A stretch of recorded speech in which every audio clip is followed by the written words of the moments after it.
আজ দিনটা ছিল খুবই সরল।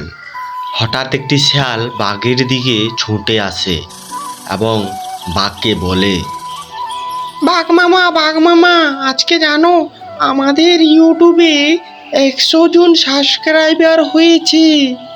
শিয়ালের এই কথা শুনে বাঘ অবাক হয়ে যায় এবং বাঘ শিয়ালকে বলে, সত্যি নাকি ভাগ্নে? আমাদের ইউটিউবে কি 100 জন সাবস্ক্রাইবার হয়েছে? তাহলে দেখে আসি ভাগ্নে আমাদের ইউটিউব চ্যানেলটাকে। তারপরে সেখানে একটি কচ্ছপ আসে।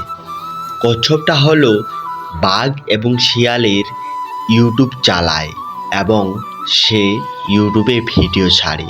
কচ্ছপ বাঘকে এবং শিয়ালকে সব কথা খুলে বলে এবং তারা সিদ্ধান্ত করে তাদের ইউটিউব চ্যানেলটাকে এখন তারা দেখতে যাবে। তাই তারা সবাই তাদের একটি নদীর পাড়ে রাখা ইউটিউব চ্যানেলটাকে দেখতে যাচ্ছে।